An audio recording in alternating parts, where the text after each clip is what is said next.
잘리기 싫으면 해라. 구현모 KT 대표가 핵심 실세 임원들에게 쪼개기 국회 로비를 하라며 반협박성으로 내뱉은 말입니다.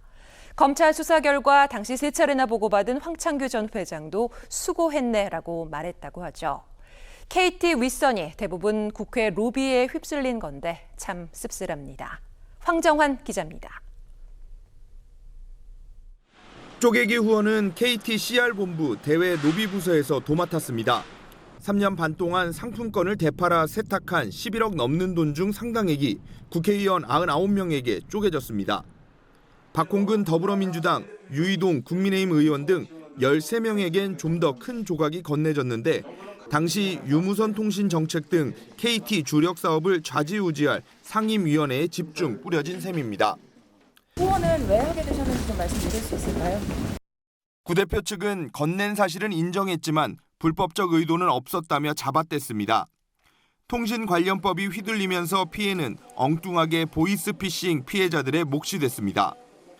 경찰이 2019년부터 범죄 번호를 즉시 모두 중지해달라고 요구했지만 KT는 영업상 이유로 번번이 거절했습니다. 이후 하루 90명이 낚여 매일매일 20억 원 넘는 돈이 이른바 그놈 목소리에 빼앗겼습니다. 작년 3월부터 KT 특정 지역번호 1개가 한 달 동안 17명에게 6억 5천만 원을 갈취하는 데 전혀 막지 못했고 같은 해 10월 가족 조직원 3명이 천회선으로 지갑을 휘젓고 다녀도 속수무책 당했습니다. 02, 042, 1588, 070 등 KT 타지역 번호와 대표 번호, 오토콜 등을 제때 걸렀다면 막을 수 있었습니다.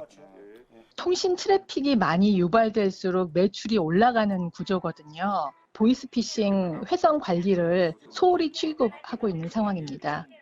경찰 자료대로라면 조직 한 곳당 통신비와 광고비를 100억 안팎 씁니다.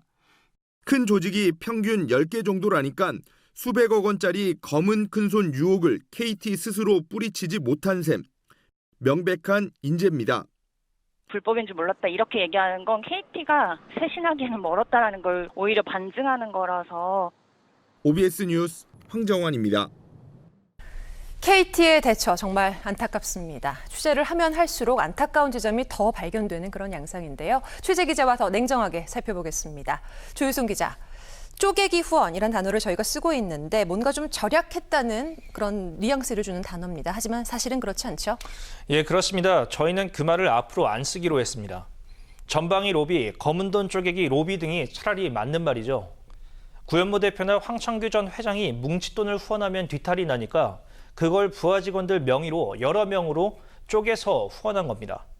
집단 로비에 KT 가족들이 내몰린 셈입니다. 네, 지금 그렇게 설명을 하니까 오히려 이해가 되는 모습인데 저희 OBS 취재팀 국회 상임위원회 로비로 보이스피싱 등 유무선 통신 범죄가 활기를 치게 됐다는 건데 일각에선 다소 좀 무리하게 갖다 붙인 거 아니냐 이런 지적도 있습니다.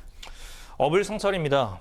보이스피싱 수사만 10년 가까이 한 취재원들 대다수는 범죄가 발생한 뒤 번호를 중단하는 건 사후 약방문이고 소 잃고 외양간 고치는 격이라고 비판했습니다. 통신사에 이걸 정지를 하지 않음으로 인해 가지고 범죄에 이용된 번호가 계속 사용될 수 있도록 사용될 거 알면서도 방치하는 꼴이 되기 때문에 범죄 조직 총책이 법인을 설립해서 회선 300개 중 1개만 걸렸다면 나머지 299개 모두 멈추는 건 너무 당연하죠. 금융범죄의 경우 관련 은행 계좌는 물론 증권 등 범인의 명의를 올스톱 시키는 것과 너무 대조적입니다. 네, 적게는 10,000원부터 많게는 또 수억 원까지 피싱 피해를 보게 되는데 신고를 해도 되받을 길이 없고 또 심리적 이런 압박 때문에 극단적 선택을 하는 게 너무나도 안타까운 현실입니다. 예, 많건 적건 간에 피해자들은 대인 기피 수면 장애를 겪습니다. 올 2월 전북 순창의 20대 취업 준비생의 경우 왜 극단적 선택까지라고 생각하실 수도 있지만 자기 잘못이라는 생각과 설마 내가 바보같이라는 자책에 우울증까지 겹쳐 극단적인 선택을 하는 경우가 많습니다. 한 방송에 출연했던 배우 지망생 조하나 씨의 주목글입니다. 200만 원가량 피해를 입고 심리적 압박을 이기지 못했습니다. 2월 25일 부산에 사는 40대 A씨의 경우 이자를 낮춰줄 테니 상환금부터 갚고 2배 이상 대출해준단 말에 속아 1억 6천을 뜯겼습니다. 네. 정말 뭐 때와 장소를 가리지 않고 지금 이 순간에도 벌어지고 있는 일일 수 있습니다. 보이스피싱 범죄. 정말 뭐 골칫거리이기도 하고 무섭게까지 느껴지네요. 네. 예, 맞습니다. 인천 지역 먼 외딴 섬이라고 예외일 수는 없는데요.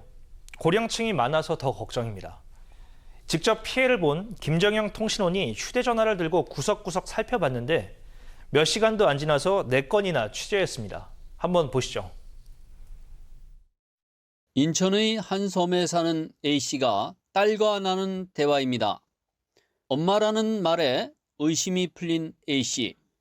딸이 모바일 쿠폰 20만 원짜리 상품권을 요구하자 당장이라도 사주고 싶었지만 방법을 몰라 주저주저 했던 게 오히려 범죄를 막았습니다.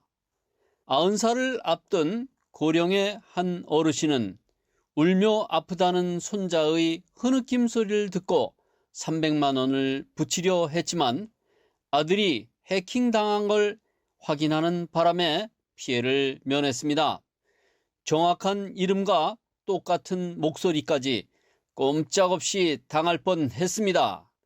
섬 편의점에 가보니 게임 구매 혹은 아이템을 살 때 쓰는 결제용 쿠폰이 즐비합니다. A씨 지인은 그날 똑같은 수법에 당했습니다. 제 휴대폰입니다. 딸인 줄 알았는데 문자를 열어보니 말투가 평소와 달라 보이스피싱인 걸 눈치챘습니다. 섬 어르신들은 자식들이 육지로 간 경우가 대부분이라 어버이의 절실한 사랑을 노린 미끼에 더 취약합니다. 자식이 위험하거나 돈이 필요하다고 하면 안 보낼 노인들이 있을까요? 방금 전에도 모르는 문자와 전화가 걸려옵니다. 보이스피싱이 일상이 됐다는 게 말이 됩니까?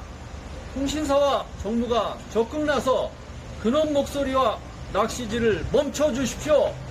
OBS 섬통신원 김정영입니다. 네, 남의 일이 아니죠. 나의 일이 될 수도 있고 우리 가족의 일이 될 수도 있습니다. KT 등 통신사의 범죄 예방을 위한 적극적인 대응은 물론이고 경찰, 금감원 등 유관기관, 특단의 대책 마련에 힘써주시기 바랍니다. 조유송 기자와 함께했습니다. 고맙습니다.